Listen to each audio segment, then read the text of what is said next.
Like many of you, staying indoors for months during the COVID-19 pandemic helped me discover new skills I never knew I had and forced me to find new and creative ways to approach my old hobbies. Sometimes it's small changes. I love to cook, so I bought an air fryer, which I was surprised to learn that my husband uses far more than I do. I love to exercise, and luckily I was able to have a Peloton bike delivered to my home in early 2020. No, this talk is not sponsored by Peloton, but having this as an outlet has been a lifesaver for me throughout the pandemic. I even learned how to cut my hair this year. I was fortunate to have a great teacher, my husband, who's been cutting hair for more than 20 years, or else I would be doing this talk with the video off right now. But it's not just our hobbies that have changed. For many of us, COVID-19 has altered almost every aspect of our lives, from the mundane to the important. From the way we connect with our family and loved ones to how we shop for groceries. From how we take meetings to being uncomfortably aware at all times exactly how close we are to one another. For instance, my son is very into birthdays, and he turned 4 this past December. Before the pandemic, I can't tell you how much planning would have gone into this event. Now, to maintain social distancing, we celebrated on a 15-minute Zoom call with our family. Those of you with young children can understand how this was easily the best 4-year-old birthday party ever. He enjoyed that he got to have a cupcake with sprinkles, and I enjoyed celebrating the life of my son while protecting him and the rest of my family from the dangers of the pandemic. Now, more than a year into it, it is not cliche to note how we have forever been changed by this pandemic individually and as a society. Our way of life as we know it was completely disrupted a little over a year ago. Today, while others push for a return to normalcy, I argue that some things should not go back to business as usual once we are on the other side of this pandemic. In preparing for this TEDx talk, I thought of my children and my family and how we have access to the internet to facilitate Zoom birthdays, and that my family members are lucky enough to have jobs that allow them to safely work and isolate at home, reducing their chances of contracting a dangerous disease. And how such small things like this cannot be taken for granted in Baltimore City. The phrase, the social determinants of health during this pandemic has been lifted from the pages of academia, breaking out of public health circles, and into the mainstream. COVID-19 has further highlighted challenges individuals continue to face on a day-to-day basis because of structural racism. The idea that where we live, grow, work, play, and worship influences our health outcomes is no longer a secret. And now that we are all aware, we cannot go backward, returning to a normalcy that contributed to the stark differences we see in health outcomes based on race, ethnicity, and geography. To put this into perspective, in Baltimore City pre-pandemic, there was as much as a 20-year difference in life expectancy from one zip code to another. These differences are largely linked to a practice called redlining. In the 40s and 50s, certain areas were systematically devalued and denied financial services because of their racial makeup. To this day, African Americans in Baltimore are more likely to live in densely populated areas as a result of this residential segregation. This makes it harder to socially distance.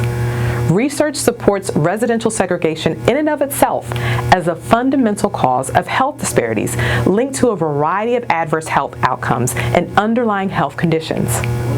In Baltimore, Black and brown people are more likely to live in areas that are further from grocery stores or medical facilities, making it more difficult to receive care if sick or stock up on supplies that allow one to safely stay at home.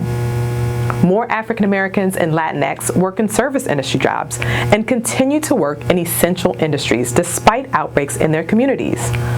On top of all this, Black city residents also have higher rates of poverty and unemployment, as well as lower rates of home ownership, and are almost twice as likely as whites to be uninsured.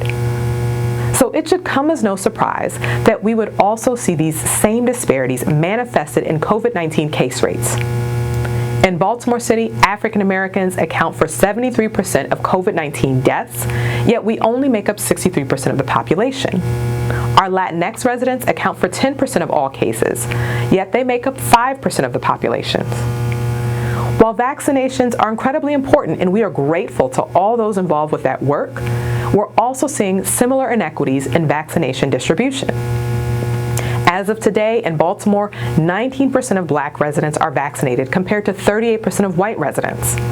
With these stark disparities occurring in real time, how do we return to a sense of normalcy without going back to business as usual?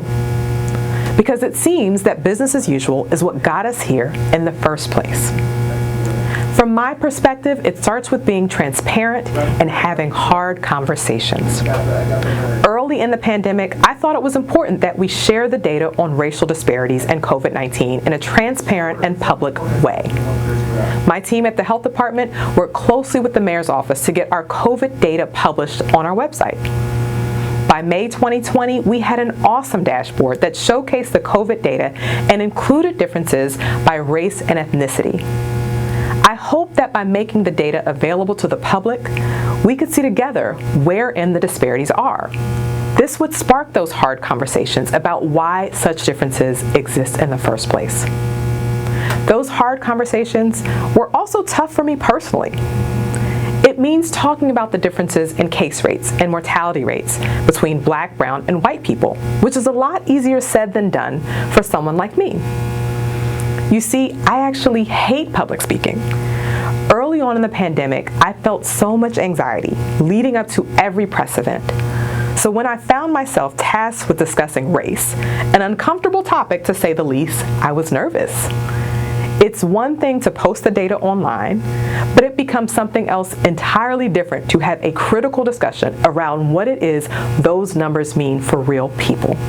The anxiety surrounding having those critical conversations persisted, but as the year went on and news cycles continued to worsen, I found myself struck by the constant, senseless murders of people that look like me and my boys. The murders of Ahmaud Arbery, Breonna Taylor, and George Floyd, the ending of their lives and the silencing of their voices sparked outrage. As a mother of 2 Black sons, a freshman in college and a precocious 4-year-old, I was and continue to be afflicted that anyone could murder my 2 boys because of what they look like. So in my pain and fury, I had to overcome the anxiety surrounding public speaking so that I could try to be a voice for those whose voices have been silenced. As a public health professional and the health commissioner for Baltimore City, it became necessary to talk about race and why Black people are 3 times more likely to be hospitalized and 2 times more likely to die from coronavirus. If we want to address institutional racism contributing to health disparities, we must start by having hard and uncomfortable conversations that last well beyond this pandemic. Awareness and understanding can help drive change. We can't begin to come about solutions if we don't acknowledge the root causes of the issue. Education and conversation can provide the foundation on which we build lasting solutions together. If you take anything away from this TED Talk, I ask that you become emboldened enough to learn, then talk to someone, then act. Having those difficult conversations with lots of people has the potential to exponentially increase the impact you make. Collaboration across multiple sectors is critical to addressing structural racism. The pandemic made one thing clear: the government can't do it alone. It will take private sector, government, and the community working together to end structural racism and its effects. To give a quick example, in March of 2020, the City of Baltimore formed a public-private partnership with Care First, Johns Hopkins Health System, and the University of Maryland Medical System. It was through that partnership that the city was able to support the establishment of a triage, respite, and isolation hotel. This hotel, also known as the Tri-Site, has become a haven that supports the health and social needs of those experiencing homelessness here in the city. Since May, the health department has worked alongside our hospital partners to create a safe and supportive space for unstably housed residents. These residents have been identified as either being high risk for COVID-19 or being in need of a location to safely isolate or quarantine. Residents are provided with meals and snacks. They also get a place to sleep, shower, and wash their clothes. In addition, they have access to a medical team, including physicians, nurse practitioners, nurses, case managers, and social workers. This This multidisciplinary team works together across institutions to connect residents with long-term support services. These services include transitional housing or connection to a substance use disorder treatment program. The work done through the public-private partnership enhanced the city's ability to support more vulnerable residents during the pandemic. And as a result, I truly believe lives were saved. Continuation and strengthening of these types of partnerships are necessary to address systemic racism. As a leader of a large agency within local government, I have the power to lead change. Shortly after George Floyd's murder, I held internal town halls open to all staff at the health department. These were intended to be a safe space for people to talk, and during those town halls, many felt comfortable sharing in their pain, grief, and trauma. Those conversations grew to a complete revamping of our strategic plan, which included addressing racism as a public health issue, making it a key priority for the Baltimore City Health Department. From there, I launched an equity committee. This committee is responsible for proposing metrics and outcomes that support our agency using an equity lens in every facet of our work. Additionally, I created 2 new roles in my department that will support the development of a broader policy agenda that focuses on addressing racism as a critical public health issue. First, I had to examine what I had the power to change. This will be different for everyone, but everyone has the power to change something. Whoever you are, wherever you are, whether a student, a faculty member, or the leader of an institution, make a commitment to examining what you could be doing differently to address racism. You might be surprised at how your action raises awareness and sparks change. And while the type of partnerships I mentioned before give me hope and perspective for how we can continue to work together post-pandemic, there is still so much work to be done to address structural racism as a nation. And as the saying goes, actions speak louder than words. Yes, be a voice, share the data, and have the hard conversations. Yes, form the partnerships across sectors necessary to do the work. Then actually and intentionally do the work. The 2020 killings of Ahmaud Arbery, Breonna Taylor, and George Floyd for many sparked a reawakening. However, more than that, their lives being taken too soon should serve as a call to action. Releasing statements condemning the racist and terrorist acts of cowards is nice, but committing to concrete changes in our behaviors and practices is far more important. Policy change, not words, is what is necessary now. So while, like many of you, I long for some sense of pre-COVID normalcy, there are things I don't want to go back to business as usual following the pandemic's end. I never want to live without the ability to make crunchy sweet potato fries in my air fryer. I never want to live without my Peloton bike. I'm just saying. I'm also good with limiting all kid parties to Zoom moving forward. But seriously, we are all now very aware of how structural racism influences health outcomes. Therefore, post-pandemic, addressing structural racism and its implications on health equity should be a priority for all of us. I will continue using my platform as the city's health commissioner to lead uncomfortable conversations about race and raise awareness on disparities. I will continue to lead efforts towards equity within my own corner of the world, the health department. I will continue to lead the health department's work toward equitable access to care by leveraging our public-private partnerships, because I know that addressing systemic racism takes concerted actions. Those actions will be different for all of us, depending on your role, but we all have an important part to play.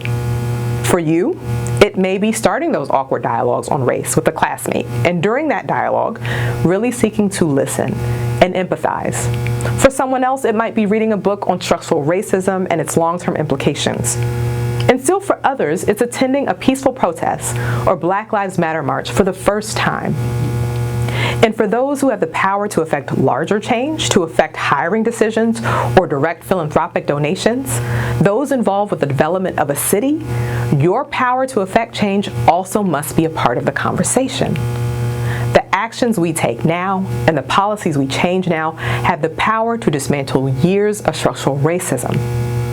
So I ask you to raise your voice, partner with like-minded people, and above all, take action.